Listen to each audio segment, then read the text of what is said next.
Hello, j'espère que tu vas bien. Donc on se retrouve aujourd'hui pour une nouvelle vidéo et c'est mon bilan du lecture du mois de septembre. Voilà, ouais, on va dire ça comme ça, hein, simplement ça. Mois de septembre, j'ai beaucoup lu. J'ai eu des lectures audio, enfin une lecture audio et en fait j'ai beaucoup lu, beaucoup. Voilà, je sais pas ce qui s'est passé, mais j'ai lu pas mal, donc j'ai lu 13 livres. Donc voilà. Bon, d'un côté tant mieux, parce que je me suis éclatée. Ouais, si je me suis éclatée en fait. Donc je vais te parler vite fait de chacun des livres que j'ai lus. On va commencer par le premier qui est L'étrange bibliothèque de Haruki Murakami, donc dans les... chez 10-18, je vais y arriver. En gros, alors c'est très difficile à te faire un résumé d'un livre de Murakami. Si tu connais déjà Haruki Murakami, c'est assez compliqué. En gros, tu vas retrouver, comment s'appelle ce petit garçon, ce jeune homme d'ailleurs, je sais même plus. En gros, c'est un jeune homme qui va aller à la bibliothèque et sauf que il va ouvrir une certaine porte, il va suivre quelqu'un pour aller dans un endroit particulier de la bibliothèque et pour finir, il va se retrouver piégé dans la bibliothèque, etc. Je t'en dis pas plus. En tout cas, ça a été une super bonne lecture. Je l'ai lu parce qu'en fait, sur Instagram, il y avait Clochette Kelly ou Madame Clochette, je vais l'appeler comme ça, qui en fait en avait beaucoup parlé dans ses stories et elle m'avait donné envie en fait de le lire. Et elle m'avait dit qu'elle avait pas compris le message, elle comprenait pas le message que voulait nous faire passer l'auteur et je me suis dit bah tiens je vais le lire pour voir aussi. Et en fait j'ai pas compris non plus le message. Je ne comprends pas pourquoi il y a écrit ce bouquin. Voilà, des fois il faut pas se poser de questions je pense, hein. Mais en tout cas ça a été une bonne lecture et en fait il est illustré. Donc c'est super sympa, il y a que 80 pages donc ça se lit en une soirée et encore je suis gentille. Et ça a vraiment été bizarre mais c'est du Murakami. En fait je m'attendais à ne pas aimer ou à vraiment avoir du mal à le lire parce que j'ai déjà lu un ou deux romans de Murakami et le souci c'est que le japonais écrit... Comment expliquer ça? En fait je trouve que la traduction du japonais paraît froid, paraît austère, enfin moi ça me plaisait pas trop, après c'était peut-être le style de Murakami qui est comme ça, parce que quand j'ai lu Izana c'était pas, j'avais pas ce problème là. En tout cas là j'ai beaucoup aimé. Voilà. Ensuite, alors je l'ai mis ce mois-ci parce qu'en fait le mois dernier, on l'a lu plutôt à la dernière semaine du mois d'août avec Charlène et Héloïse et on a lu le tome 3 de la Meute du Phénix sur la dernière semaine qui était à cheval entre août et septembre. Donc du coup je l'ai fini au mois de septembre, donc je l'ai mis dans ma pile du bilan du mois de septembre. Donc on a lu pour notre lecture commune à chaque fois mensuelle le tome 3 de la Meute du Phénix, donc de Susan Wright chez Milady. Alors ce tome 3, j'en ai déjà parlé dans un update, donc pareil, je te mettrai un lien en barre d'infos si tu vas les voir en plus en détail. Mais là tu vas retrouver Shaya et Nick, et en fait, comment dire, Nick n'a pas voulu revendiquer Shaya quand il s'est rendu compte que c'était son âme sœur, et Shaya en fait l'a très mal pris, c'est normal, hein, voilà. Et du coup Shaya est partie vivre dans le monde des humains. Sauf que Nick, forcément, entre deux loups qui sont âmes sœurs, ils peuvent pas se séparer, enfin voilà, et bref, et Nick il va essayer de la retrouver, etc. Et là tu vas suivre du coup leur histoire, à savoir qu'en fait, moi je l'ai beaucoup aimé ce tome, je vais pas t'en dire trop non plus parce que sinon je vais passer du temps à te raconter pourquoi j'ai aimé ce tome ou pas, mais moi je l'ai beaucoup aimé tout simplement parce que on voyait autre chose que la meute, on quittait la meute pour découvrir le monde des humains, pour découvrir ce qui se passe autour en fait, donc tout simplement. Et j'ai bien aimé en fait que pour une fois il n'y ait pas trop de scènes de sexe dans le bouquin, pour une fois, même si pour la fin il se rattrape quand même, mais voilà, et j'ai bien aimé que ça tourne moins autour de ça en fait. Donc tout simplement ça a été une très bonne lecture pour moi. Je sais que pour mes copilotes de lecture ça n'a pas été le cas parce qu'elles n'ont pas aimé Shaya, mais moi j'ai bien aimé, franchement au moins ça se cherchait, etc. C'était un bon tome, et ça changeait en fait des deux premiers tomes. Ensuite, pareil, j'en ai déjà parlé dans un update, mais j'ai lu ce mois-ci, en fait, carrément la trilogie de Emily Blyne, donc de Dear You. Chez Harlequin, moi j'ai le coffret collector en fait, le coffret pas collector, mais intégral en fait, avec les 3 tomes que j'avais acheté une fois au champ et je trouvais ça super sympa. Et donc en fait, j'avais depuis au moins 2-3 ans ces 3 romans dans ma palle. Et comme je l'ai déjà dit dans votre vidéo, mais j'ai eu des crédits audio sur Audible et donc du coup je me suis décidée à écouter le premier tome et en fait je me suis pas arrêtée. j'ai écouté les deux autres tomes, tout simplement, et j'ai adoré. Donc là tu vas retrouver en fait comment ça, les prénoms féminins, j'ai un gros problème avec la Kathleen. Ouais, donc Kat, Kat et Andrew. Donc Kat en fait est une jeune femme qui est une ex-journaliste qui suite à des concours de circonstances, je te dis pas quoi sinon ça va te raconter un peu l'histoire, mais Kat en fait va se retrouver à travailler au Peninsula qui est un riche hôtel de luxe en fait à New York, et où elle s'occupe de clients un peu particuliers, enfin un peu particuliers, non pas, ils sont pas particuliers, ils sont juste bourges, qui arrivent dans son hôtel, etc. et elle est concierge. Et en fait elle va taper dans l'œil entre guillemets, ou taper dans elle va être mise dans le radar de Andrew Blake, qui lui est un magnat en fait de la presse, qui est un peu un homme froid, taciturne, etc. Voilà, je peux pas t'en dire plus parce que je te laisserai découvrir le personnage si tu les as pas lus. Mais en tout cas, elle va taper dans son œil et lui va lui demander des trucs indécents, etc. Enfin pas indécents, mais qui n'ont rien à voir avec ce qu'elle doit faire à son boulot pour satisfaire son client, enfin le client. Et donc du coup, au fil des pages, etc., il va se créer quelque chose et je t'en dis pas plus parce que c'est l'histoire de d'Irio. Et qui c'est vraiment, moi j'ai adoré la plume d'Emily Blaine. Il y a des passages assez rigolos, il y a des personnages, tous les personnages sont hyper attachants, même les personnages principaux, voire même les personnages secondaires, il y en a même que j'ai beaucoup aimé. Donc si tu n'as pas lu cette saga ou elle est dans ta palle, n'hésite pas à la lire parce que ça vaut vraiment le coup. Moi j'ai passé vraiment un super bon moment de lecture avec ces 3 tomes là, et donc du coup je vais lire d'autres Emily Blaine parce que voilà, je connaissais pas cette auteure. Enfin, je connaissais pas. Elle était dans ma palle en fait depuis 2 ans et là je regrette pas du tout d'avoir craqué, d'avoir lu carrément craqué mon slip et d'avoir tout lu quoi. Mais voilà. Ensuite, j'ai lu en lecture commune avec Priscilla, donc le carnet d'une liseuse. On s'est fait Les stagiaires de Samantha Bei. Donc moi j'ai l'édition Milady qui était sortie il y a très longtemps en fait. Enfin, je sais pas quand est-ce qu'elle est sortie cette édition. Mais en tout cas, elle est ressortie au mois de septembre, début septembre ou fin août. 2014 ma date, donc elle est ressortie en poche en fait, enfin, parce qu'en fait moi je l'ai cherchée en poche à la base quand j'ai voulu lire cette saga, parce que c'est ma meilleure amie qui m'en a parlé et qu'elle avait adoré, etc. Elle m'avait dit de le lire et tout, et je la cherchais en poche mais elle était jamais sortie en poche, et elle me l'a trouvée en fait chez Milady, elle me l'a offert pour mon anniversaire. Et donc du coup je l'ai lu là en lecture commune avec Priscilla parce qu'en fait vu que le poche justement est sorti enfin, je crois que c'est fin août qu'il est sorti ce poche. Donc on s'est dit on va faire une lecture commune sur ces 2 livres, enfin sur ce livre pardon, à toutes les 2. Et donc là tu vas te retrouver plongé complètement dans un autre univers, c'est l'univers de Pixie, qui est en fait une genre de, enfin pas start-up parce que c'en est plus une, mais une agence, une maison d'édition de manga et de jeux vidéo, un genre de Ankama, je sais pas si tu connais, c'est dans le nord de la France, qui fait Dofus, etc. Donc dans ce genre d'entreprise où en fait tu vas retrouver Ophélie, Arthur, comment ça s'appelle déjà, la petite geek là qui me fait penser à moi, Ophélie, Arthur, je sais plus son prénom, les prénoms féminins, Fanny, les prénoms féminins, Alix, voilà, Alix, Hugues, et une autre, je sais même plus son prénom, qui est dans marketing. Bon bref, donc tu vas retrouver en fait 5 stagiaires, là t'as les 4 seulement sur la... mais 4 ou 5 stagiaires en fait qui rêvent d'intégrer en fait Pixie. Donc c'est Pixie ou ouais, Pixis ou Pixie, moi je dis Pixie. Non, oui c'est Pixie. Qui rêvent d'intégrer en fait la société parce que c'est vraiment une société assez renommée, etc. Et puis si on passe par là, ça fait beau sur le CV, blablabla. Et donc chacun va passer un entretien pour un stage, et chacun va être pris au niveau d'un différent pôle de l'entreprise. Donc Ophélie va se retrouver en com, Arthur va se retrouver en contrôle de gestion, Hugues est au niveau graphisme, et Alix, j'y arrivé, Alix est au pôle édition. Et donc du coup tu vas suivre en fait leurs 6 mois de stage en fait en entreprise, et j'ai juste adoré, kiffé, adoré, ça a été une super lecture, j'adore.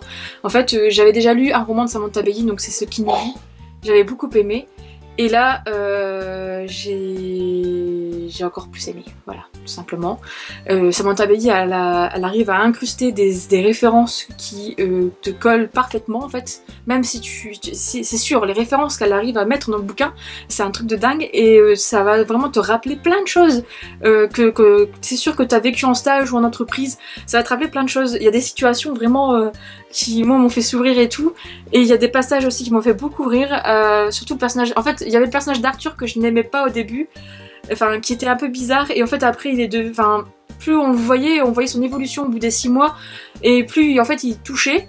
Et pareil pour Ophélie, au début on sent qu'elle n'est pas à l'aise, etc., qu'elle est toute timide, réservée, et au final on voit qu'à la fin des 6 mois, enfin 6 mois, ouais c'est 6 mois, 1 an, non c'est 6 mois, hein.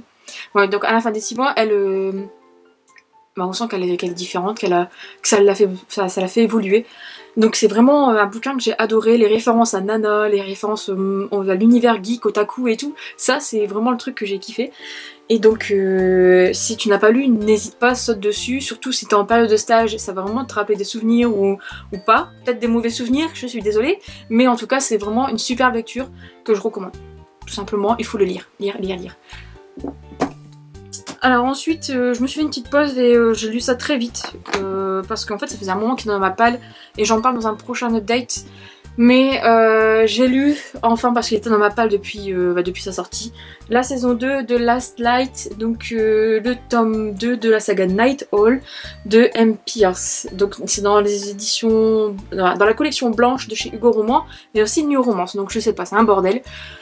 En tout cas, là, je vais pas te faire un résumé très complet parce que en fait, sinon je vais te spoiler, mais tu vas retrouver Matt et Anna. Donc tu vas retrouver Matt et Anna qui, après ce qui s'est passé, enfin même pas si tu retrouves Matt parce que si je te le dis, ça va pas, voilà, bon bref. Donc je te fais pas de résumé, ça va être plus simple. En tout cas, moi, ça a été pas forcément une très bonne lecture parce que j'ai trouvé ça dommage que le cul passe au-dessus de l'intrigue. Et c'est dommage, parce qu'en fait ça pourrait faire un super truc, c'est comme le tome 1, je trouvais que le tome 1 pouvait faire quelque chose de... ça pouvait être un super truc, mais il y a toujours le cul qui vient dedans, et en plus, il y a des passages qui sont vraiment beaux, sympas, et c'est comme un peu comme Léo et tout, c'est que ça te casse. Moi ça me casse dans ma lecture, et puis je me dis, ouais mais c'est pas la peine d'être grivois, d'être dégueulasse comme ça, juste pour dire ça quoi. Et en fait à la fin je me suis dit tout ça pour ça. Bah ça sert à rien quoi. Juste pour dire de faire quelque chose quoi. Mais bon bref. Donc franchement, n'hésite pas à me donner ton avis sur celui-là et me dire si toi aussi tu l'as lu et si tu as lu le dernier tome et si tu me conseilles de quand même continuer le dernier tome parce que j'hésite. Vraiment, j'hésite même à revendre les 2 premiers tomes pour te dire parce que j'hésite vraiment à continuer, ça sert à rien quoi. J'ai même pas envie de savoir la suite parce que même ce qui se passe là à la fin, ouais, cool. Mais bon, le personnage d'Anna c'est bien, il évolue, ça c'est cool, mais bon, Anna elle reste quand même un peu con quoi. Donc ça m'énerve un peu et pour finir, moi qui voulais absolument lire la suite à la fin du tome 1 parce que c'était vraiment une fin de ouf, là je me suis dit ouais bref, ça casse pas trop pattes à un canard, donc tant pis, donc on verra. Donc n'hésite pas à me dire si le tome 3 remonte un peu et ce que t'en as pensé. Ensuite, alors là, ça je l'ai bouffé dans le train en allant à Poitiers pour voir Anaïs au mois de septembre, enfin ce mois-ci. Enfin non, c'est plus au mois de septembre parce que si tu vois cette vidéo, on sera peut-être en octobre. Mais j'ai lu The Silent Waters de Brittany C. Cherry. Donc le tome 3 de la saga The Elements, donc chez Hugo, roman. Pareil, j'en parle dans un update prochain, donc je vais pas t'en dire trop. Mais là, tu vas retrouver Maggie et Brooke qui sont des des enfants, à la base au début de l'histoire des enfants, qui, en fait, c'est un amour de jeunesse, etc. Chacun veut, surtout Maggie aime Brooke et elle veut se marier avec lui, etc. Donc elle prévoit un faux mariage avec lui pour se marier avec le garçon qu'elle aime, sauf que... il va se passer quelque chose en fait ce soir-là dans les bois où elle doit se marier avec lui. Brooke va être en retard et il va se passer quelque chose qui fait qu'elle va perdre sa voix et elle va plus sortir de chez elle jusqu'à ses 18 ans, voire même plus. Donc du coup tu vas suivre leur histoire, comment Brooke lui évolue de son côté et avec Maggie aussi, etc. Je là je te dis rien du tout parce qu'en fait ce livre c'est juste de la puissance à mort au niveau des sentiments, de l'histoire. J'adore ce qu'elle a fait encore une fois en rapport avec l'élément. Le titre parle vraiment bien de ce qui se passe dans ce bouquin et l'auteur écrit super bien et puis c'est super beau et on suit leur histoire de A à Z.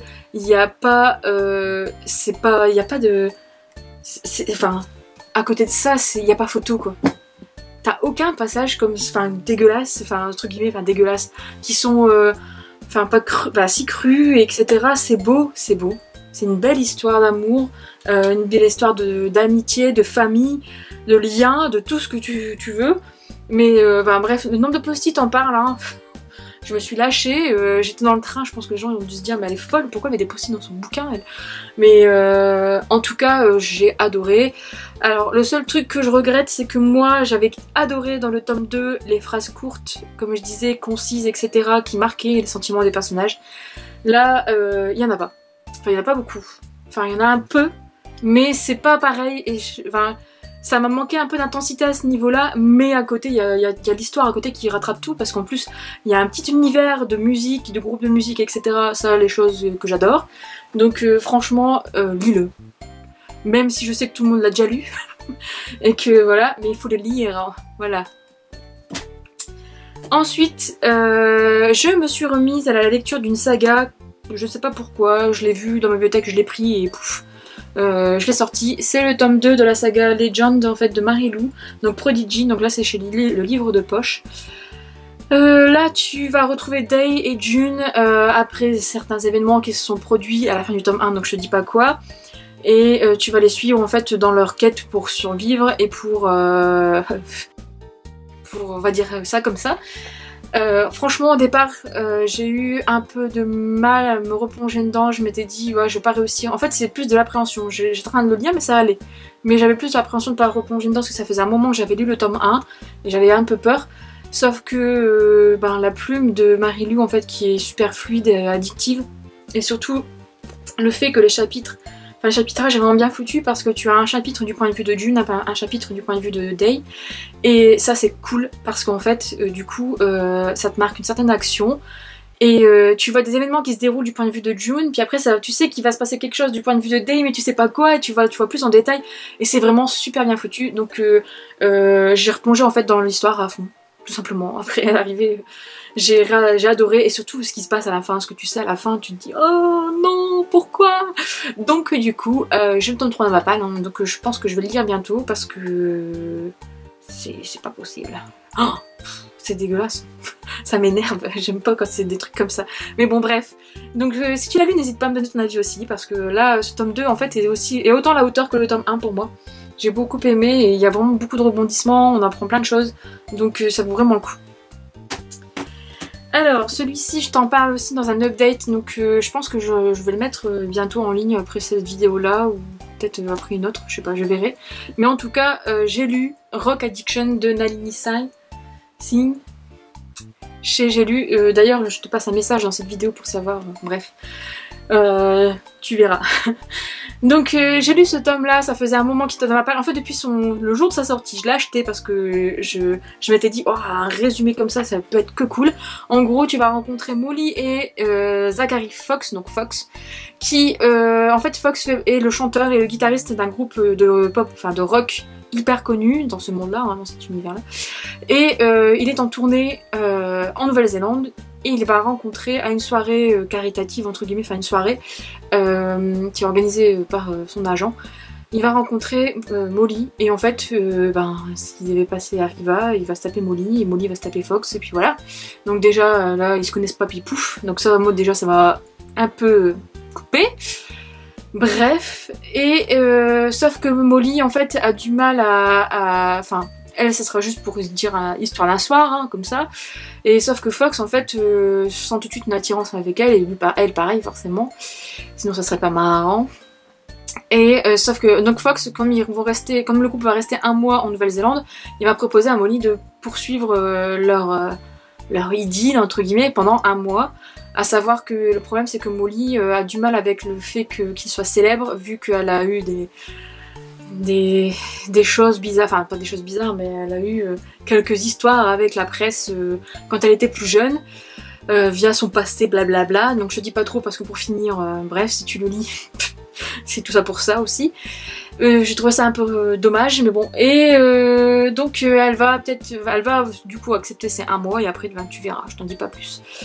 Comment te dire, franchement, c'est dommage qu'il y ait autant de cul dans un bouquin. J'ai eu ma dose là pour le mois. J'en pouvais plus. J'en avais marre, j'aurais dû mettre des stickers à chaque fois qu'ils couchaient ensemble. Parce qu'il y en a au moins une bonne trentaine, voire enfin une trentaine ou une vingtaine de passages de cul. Et j'en avais marre. À la fin. Et en fait c'est répétitif. Et le problème, enfin, en fait arrivé à la fin, au milieu, tu te dis encore, sachant qu'en plus des fois c'est 2 pages plus tard. Hein. Et 2 pages, toutes les 2 pages quoi. Donc tu te dis ouais bah ok, à chaque fois qu'il y a une embrouille en fait ils couchent ensemble. Et pour finir en fait ça devient répétitif et tu te lasses. Sauf que le souci, non c'est pas un souci parce qu'en fait, heureusement qu'en fait je me suis accrochée à mort aux personnages secondaires, donc notamment aux autres membres du groupe, que j'ai beaucoup aimé, j'ai envie d'en savoir plus sur eux. La sœur de Molly, et puis une des meilleures potes de Fox, je me suis attachée en fait à ces personnages-là et j'ai envie de savoir ce qui se passe pour eux, en fait, leur propre histoire. Parce qu'en fait, pour finir, l'histoire de Molly et de Fox, elle a chier. Enfin moi j'ai pas aimé. Donc du coup, voilà. C'est dommage. Voilà. Donc d'un côté, je suis contente parce que j'ai découvert des super personnages secondaires et je vais quand même lire la suite et acheter les tomes suivants parce que j'ai envie de connaître l'histoire des autres. D'ailleurs j'ai acheté Rogue Cheap pour ça. Mais c'est dommage pour les 2 personnages principaux quoi. Oups. Donc si tu l'as lu, n'hésite pas à me donner ton avis aussi parce que j'aimerais bien savoir ce que tu en penses parce que j'ai vu qu'il y avait des mauvais avis, enfin des avis beaucoup négatifs par rapport au point de vue omniscient de Molly ou de Fox. Ça par contre moi je trouve ça je trouve ça bien parce que pour une fois on n'est pas en interne et ça change et puis, enfin moi ça m'a pas trop perturbé et puis au moins on a je sais pas, le point de vue omniscient permet de donner plus de détails peut-être que le point de vue interne. Enfin, je me comprends, un détail au niveau de l'univers, pas au niveau de la pensée des personnages. Mais enfin moi j'ai l'habitude en plus de lire avec des points de vue omniscients, donc ça me dérange pas. Donc après voilà. Donc si tu as lu, n'hésite pas à me donner ton avis. Ensuite, donc ça c'est le 3e avant-dernier livre, l'avant-avant-dernier. J'ai lu enfin La Symphonie des Abysses de Karina Rosenfeld, donc dans la collection R. Je vais te faire une chronique bientôt qui va être sur le blog, c'est pareil pour Prodigy. Mais alors, là dans La Symphonie des Abysses, c'est difficile de te faire un résumé, mais je vais essayer. En gros, tu vas te retrouver dans le... Comment ça s'appelle déjà? Ben, en fait, le truc c'est que... Le cercle, je vais appeler ça le cercle. Ouais, tu vas te retrouver en fait dans le cercle, qui est en fait un atoll qui est enfermé par un mur. Qui est sous les tropiques, etc. Enfin, t'as plusieurs climats. Et t'as une bande de mer, en fait, t'as un mur, la mer et une genre de deal, en fait, avec, enfin, de ce qui est raconté hein, dans l'histoire. Avec, justement, où vit, comment elle s'appelle déjà c'est Abrielle. Donc où vit en fait Abrielle, qui est une jeune fille qui vit dans un village en fait où chacun a son rôle bien défini et il y a des règles à respecter dans ce village, notamment ne pas écouter de musique et ne pas chanter, ne pas rien avoir un rapport avec la musique, c'est interdit, sinon c'est passable de mort. Donc sauf que Abrielle en fait elle entend une symphonie, la symphonie des abysses justement, entend quelque chose dans la nature, etc. Et elle va se faire choper malheureusement par le gardien du village. Et donc elle va être contrainte de fuir en fait son village, sa mère. Donc je t'en dis pas plus. Ça c'est dans la première partie du roman, donc je t'en dis pas plus parce qu'il y a d'autres trucs qui se passent, mais bon. Et ce roman en fait est coupé en 2 parties. Et la deuxième partie, là tu te retrouves dans une autre, de l'autre côté de l'île je pense, ou du cercle. Et tu vas rencontrer 2... Alors là c'est pareil, je peux pas trop te raconter parce que au début j'étais vraiment... Et je me dis c'est quoi ce bordel? Et en fait c'est vraiment super bien foutu, j'ai vraiment... Donc tu vas rencontrer 2 personnes qui vivent dans pareil, un genre de village, etc. Sauf que tout contact physique, tout amour est proscrit, sinon tu meurs, enfin tu te fais tuer, par la peine de mort. Voilà, on va dire ça comme ça. Et donc il y a des règles aussi à respecter de ce côté-là. Et sauf que forcément 2 personnes ne vont pas les respecter et donc je te dis pas plus. Comment te dire, j'ai adoré ce bouquin. Alors au début, en fait, j'étais vraiment très sceptique parce qu'il n'y a pas beaucoup de dialogue. Mais en fait, la plume de Karina Rosenfeld, mais en fait, j'adore sa plume parce que voilà, j'ai adoré Phoenix et j'ai adoré aussi, j'ai beaucoup aimé, un peu moins Le Feu Secret. Mais là, j'ai tout retrouvé quoi. Et c'est super beau, elle a une belle plume hyper descriptive, mais chantante en fait. Un peu comme la Symphonie des Abysses. Et ça a été une super lecture. Même si des fois les dialogues me manquaient entre certains personnages, etc. Je me suis pas ennuyée. Et en fait, par contre, alors j'ai trouvé ça au début. Quand je suis arrivée dans la deuxième partie, je me suis dit mais qu'est-ce qui se passe? C'est bizarre. Et je me suis dit oh non, ça je vais pas aimer si on retrouve pas le même personnage, etc. Sauf qu'elle m'a surprise parce qu'à la fin, un truc de fou avec les 2 personnages que tu vas rencontrer dans la deuxième partie, et je te rassure, tout se regroupe, etc., il n'y a pas de problème. Et au départ, j'avais du mal à capter, je me dis, mais il y a une erreur au niveau de l'édition, ou il y a un problème. Mais non, en fait, non, et c'est vraiment bien foutu, il y a vraiment une morale derrière, il y a un truc qui ressort de ça. C'est magnifique, c'est magnifique, c'est magnifique, c'est magnifique. Donc il est à lire. Même si tu as peur de t'ennuyer, lis-le parce que franchement il y a des morales vraiment bien foutues dedans. L'univers est complètement dingue, je sais pas où est-ce qu'elle était piochée tout ça, mais et j'ai hâte de lire le tome 2 du coup parce que c'est une duologie, parce que ça promet en fait, parce que vu ce qui se passe à la fin, vu ce qu'on apprend en fait, on apprend de plus en plus au fil des pages, t'en apprends un tout petit peu à chaque fois, un tout petit peu, et c'est vraiment parfait. Voilà, parfait. Donc n'hésite pas à le lire, si tu as lu, n'hésite pas à me donner ton avis aussi, parce que j'ai pas vu beaucoup de personnes en parler. Voilà. Et alors là pareil, à la fin du mois, bah, c'est à l'heure où je te tourne cette vidéo, donc normalement c'est la fin du mois, mais peut-être que tu l'auras en début du mois. Mais j'ai lu du coup encore mon rendez-vous mensuel avec les copines, donc Charlène et Héloïse. On a lu La Meute du Phénix, donc de Susan Wright, donc là c'est le tome 4, donc c'est avec Marcus Fuller et Ronnie Axton, donc la petite sœur de Nick. Alors ce tome, moi je l'ai beaucoup aimé, parce que enfin pour une fois, là pareil j'ai l'impression que l'auteur m'a entendu, il y a moins de scènes de cul. Donc là tu as Nick et Ronnie qui en fait, Marcus pardon, qui est hyper attiré par Ronnie dès qu'il l'a vu dans le tome précédent, forcément, et il va tout faire pour la voir parce que Marcus apparemment c'est un chaud lapin. Et donc du coup il va essayer de la choper et forcément Ronnie va pas dire un non et blablabla, enfin bref. Alors peut-être que leur histoire arrive vite, sauf que au moins il y a moins de scènes de cul j'ai trouvé. Donc ça m'a plu. Bon, en plus j'ai eu ma dose avec Rock Addiction ce mois-ci, donc voilà. Bref. Et donc à côté de ça tu vas avoir encore les problèmes entre guillemets de certains métamorphes qui veulent faire tomber le régime, qui veulent empêcher, qui veulent tuer certains groupes de métamorphes, donc il y a toujours des problèmes comme ça dans l'univers entre guillemets, et donc là tu vas voir le travail d'équipe, la cohésion entre les deux meutes, entre les deux meutes, donc la meute du Phénix et la meute Mercure, donc la meute de Nick, et j'ai vraiment beaucoup aimé, et ça me donne encore plus envie de découvrir les autres personnages, de savoir ce qui va se passer avec Ryan, avec les autres. En fait j'ai envie de lire tous les tomes, tous les autres personnages, donc vivement. Le seul hic qui m'a vraiment pourri un peu ma lecture, surtout vers la fin, et il y avait des fautes de frappe, des fautes de traduction dans les prénoms, ils n'étaient pas mis au bon endroit, bref, et ça m'a saoulé, on peut rien y faire mais ça m'a saoulé, parce que c'est dommage quoi. Et alors, par contre il y a des incohérences au niveau des orientations sexuelles des personnages, parce que il y a des choses je me dis bah non mais on savait pas ça qui était comme ça, ou qu'il y avait ça. Bah comment ça se fait que eux ils sont comme ça là, et bref, je me dis bah what the fuck, il y a un problème là. Et en fait on s'est posé la question avec Charlène et Héloïse quoi, parce que enfin voilà. Donc bon après bah, c'est comme ça, hein, on va pas refaire le monde des loups, hein, on va dire ça comme ça. Mais en tout cas ça a été une bonne lecture et j'ai envie de lire la suite, j'ai envie de connaître les autres, voilà, tout simplement, comme d'habitude quoi. Voilà. Donc si tu l'as lu, n'hésite pas à me donner ton avis aussi sur celui-ci.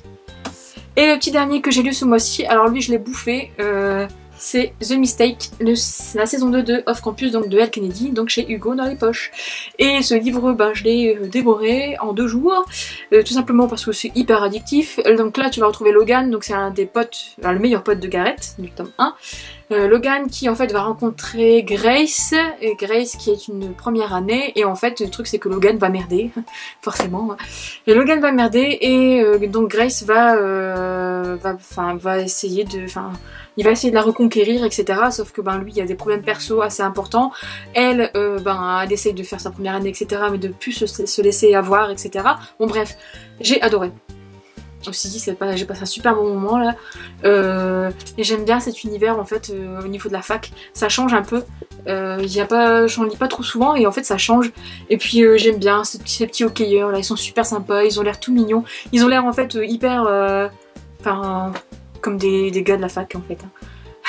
Mais en fait derrière ils ont quelque chose et c'est super mignon. Donc j'ai hâte de lire le tome sur Dean. Parce que là Dean en fait, dans ce tome là je l'aimais pas trop. Je me dis, en fait, il dégage une mauvaise image en fait de Dean dans ce tome-là, je trouve. Les deux là, Garrett, surtout Garrett et du coup Logan, il donne une mauvaise image de Dean en fait dans ce tome-là, et en fait j'ai l'impression que je vais pas l'aimer. Et donc je pense qu'il va m'énerver, mais en fait apparemment c'est le tome qui est le mieux, qui est super. Donc voilà, j'ai ri à certains passages, etc. Alors là c'est pas le même coup de cœur que le premier, parce qu'en fait le premier tome j'ai vraiment eu un coup de cœur pour le personnage d'Anna, qui était super, une héroïne badass quoi, pour moi en fait à peu près. Sauf que là Grace un peu moins quand même. Donc j'ai moins accroché en fait avec Grace, mais ça a été quand même une super bonne lecture. Et par contre j'ai beaucoup aimé Logan parce qu'il est hyper touchant. Donc voilà, c'était ma dernière lecture du mois. Donc si tu l'as lu, n'hésite pas à me donner ton avis aussi, et puis voilà, et puis me dire si tu l'as aimé, et voilà. Donc voilà, c'était toutes les lectures du mois de septembre. Donc normalement au mois d'octobre je vais peut-être ralentir un peu le rythme, vu que je l'ai déjà dit plusieurs fois, mais je change de boulot, donc mon rythme de lecture va être fortement impacté je pense. Donc du coup je vais lire sans doute moins parce que je vais travailler plus forcément en termes d'heures. Donc du coup j'aurai peut-être moins de temps, etc. Puis on verra, parce que à chaque fois je dis ça, mais me connaissant j'ai quand même trouvé du temps pour lire. Mais en tout cas n'hésite pas à me dire si tu as lu un de ces livres, me donne ton avis, etc. Qu'on partage et blablabla, moi ça j'aime bien. Et je te dis à bientôt du coup pour une prochaine vidéo.